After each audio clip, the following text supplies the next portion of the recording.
Nearly 80% win rate on Tristana mid lane, 170 LP. You see, this is going to absolutely be crazy.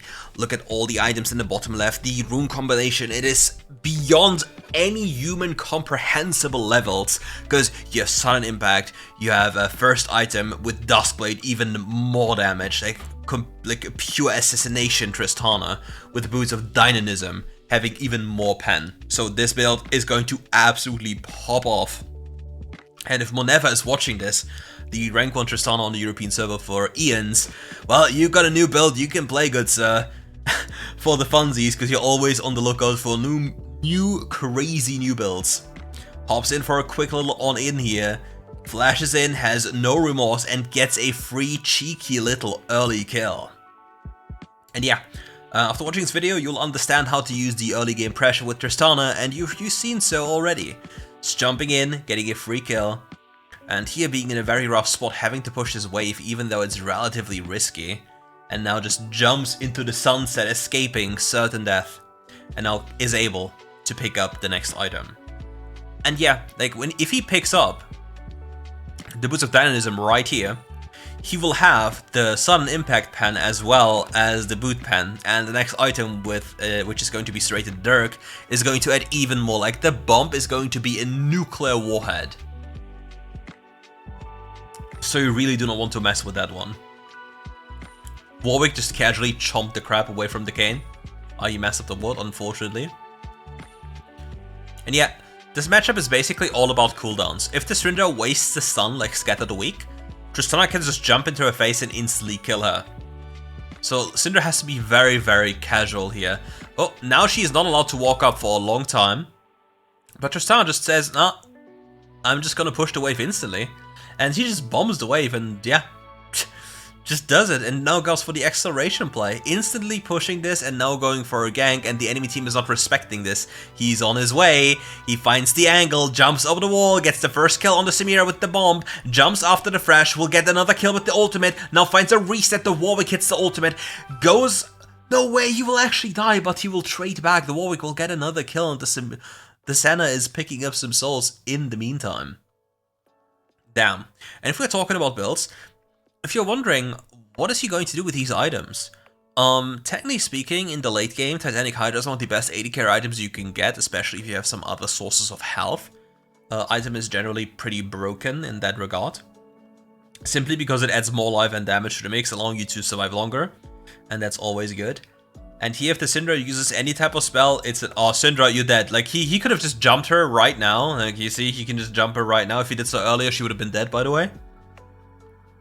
And yeah, because this matchup is all about Syndra's stun. If Syndra messes up the stun, misses it, instantly jumping onto her forehead, instantly killing her, no counterplay. Because we already know what the Syndra used earlier in the top lane play, and we can just punish on repeat. And yeah, you see the pressure, like the power, and every time he walks too close to the Syndra has to respond with Scatter Out the Weak. Because if she doesn't, he might just get to kill her for free. Now Warwick is going for a quick little rotation around the map, spotting the Dr. Mundo, sniffing him in fact, waiting for the wave to crash on the tower, and now the Tristana is in position to just leap over and collect the kill. Warwick just commits his ultimate, I don't think it was really necessary. Now Tristana is close to the tower, dealing so much damage to it, popping the bomb soon. And yeah, look at this tower just vanish. And the beautiful thing is Tristana can clear the wave as well as take down the tower simultaneously. Because yeah, Tristana is a very cool champion in that regard. However, he's waiting for the Ornn to smith, like given the Forge passive, so you can just pick up the the Duskblade. Pretty cool play. And now the Syndra is just dead. Like, she's just dead, she just doesn't know so. Pops the Q early, jumps onto her, flashes the Scatter Out the Weak, and one-taps that lady. Damn, he doesn't even need to have Crocus. I might as well just play First Strike with that kind of damage. And yeah, this tower is going to absolutely implode.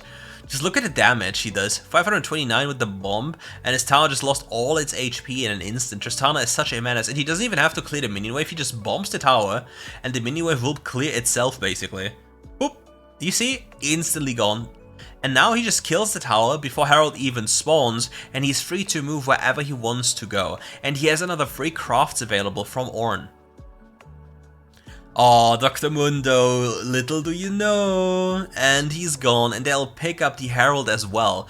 Two towers already being taken down this early.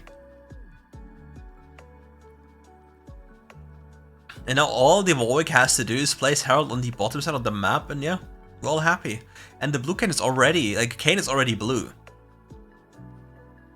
And this could be a very, very rough fight for the enemy team, because his entire team is on the way. Like, look at these little hungry wolves, these goblins sitting around the poor Senna to Collector, but little do they know the police is on their way. Warwick, however, just stops his advances and they lose the tower. Thresh nearly hits a hook on his little Tristana, which would have been an instantaneous death. The arrow connects onto the Thresh. The Thresh doesn't have hook available, so there's no need to space so far away. It's another few seconds until the hook comes up again. So there was no need to space away so far. Could have gone for even more damage. Warwick just jumps in with the ultimate, doesn't even give a single damn. Senna supports him with another ultimate as well. Getting a little bit dicey here. Oh my god, look at the damage. And he survives and gets a reset with the bomb kill. And therefore gets a reset onto the rocket jump. Some pretty underutilized mechanic. If you get a kill on Tristana or takedown, your second ability will be reset. If you get, or if you explode a fully stacked bomb on an enemy champion, you also get a reset on your second ability. So you can quite literally play Super Mario and jump onto these Goombas, or Gombas, whatever it is, just let me know in the comments. And yeah, literally play Super Mario. And the enemy's gonna be pissed. And this is gonna be a very, very brutal demonstration of what Tristana can do to you. And technically speaking, I think mid lane is Tristana's best lane nowadays, given all the power in the bot lane. Samir going in for a big trade here. Now the Ornn only has to body block any potential hook by the Thresh. Then everything is fine, gets a free kill on the Thresh here, doesn't have a bomb available, but looks for another angle. Needs to be careful of the Samira, she still has ultimate always available, basically. Needs to be really mindful, looking for an opportunity to just get something done. They're all on the lookout. Meanwhile, the hungry wolf is invading and getting some camps on the other side of the map. And what is Ornn doing?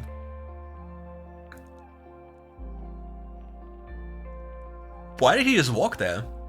Can anyone tell me? Little bro got really crazy for a second. And he is waiting. He's looking if the Syndra uses a spell. Ah, yellow! And you're gone. You're dead, you just don't know it yet.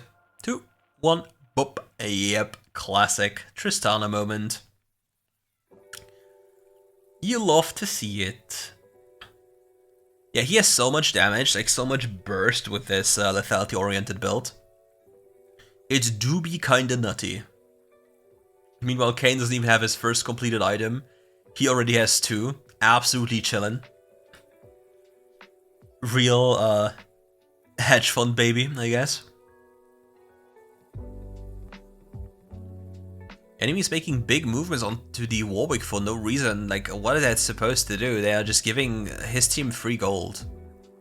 On the top side, like, Ornn is just getting a free tower, nobody is contesting him. And I don't really understand why they would let them do this, because then they're just running around the map aimlessly. While the Tristana, on the other hand, gets so much gold because she just takes a few seconds, like literally a fraction of a second to clear this wave, and thanks to the Ornn crafts, you can just craft on the go and always buy completed items.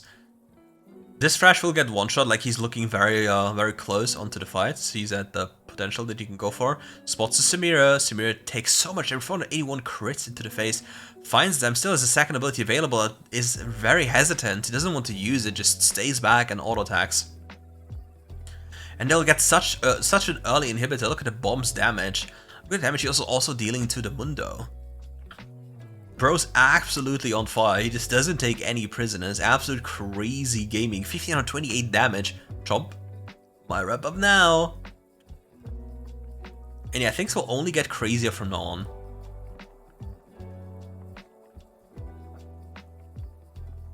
But in all honesty, I don't necessarily... Like, I get the idea with Cleaver, but I think you will hit nobody else but Mundo as many times as it takes for you to stack up Cleaver, so you might as well go Starex for more tankiness. Nice Q by the Warwick and instantly jump onto the blue Kayn. He also dies instantly. Sadly, Nash isn't available because it's only 10 minutes into the game. However, this will allow them to quickly pick up the enemy jungle camps, because the Kayn was here spotted without blue buff, so yeah, the blue buff will be available, spotted on the map, but the Tristana is, with the eyes on the prize, picking up another wave, making sure to just get even more money right into the pockets. Greedy little goblin. Gets another wave here, make sure it pushes, Samira's dashing left and right with the ultimate does so much damage in the fraction of a second to the poor Tristana. Now that Thresh misses the hook, looks for an angle, he needs to be really careful. Mundo is in the face of the Tristana, and the blue cane is running around in circles. Now Tristana will return to the Grom to heal up for a second and deny the enemy some resources by just taking it away. And not only this, Syndra just... oh my god, what just happened? There's... there was no mercy, and they just wiped them all. Damn. That was some crazy damage. And yeah, for mid lane Tristana, it's all about identifying these moments to jump in and punish the enemy. Just never let them breathe at any moment. And once they use a vital cooldown, you just jump in and go for the kill. It's just very powerful. And Titanic Hydra in this game is gonna add so much attack damage to this, it's so much tankiness to his build. Even swaps, like, we have late game, so he's just swapping to defensive boots, because at this point in time, the armor pen boots don't provide him with too much anymore, and he's just adding more HP to the mix, as well as therefore gaining more AD through Titanic Hydra, and it's gonna add even more burst damage, because Titanic Hydra is quite a nice burst damage item, if you have quite some health. So yeah, I'm more of a fan of Sterok's Gauge, also providing more tankiness compared to the Black Cleaver, but it is what it is. Tristana now on the lookout again. Baron Nashor spawning very soon, needs to be mindful though, can still get one tap, therefore also purchasing the Zhonya's. Syndra, this one has quite a little bit of HP with defensive boots and Titanic Hydra. Has to play backline now though, needs to be a little bit mindful. The blue king can just appear and make life miserable for that guy. And his Warwick already died, now picking up the honey fruit by just jumping over with the rocket jump. Now will sustain up, or at least looking for a way to sustain, but there's nothing available here, no minions. Syndra misses the Scath of the Weak.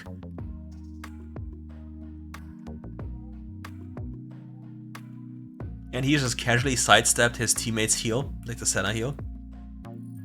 Blue Cane playing a very dangerous game though, because Tristana does a lot of damage.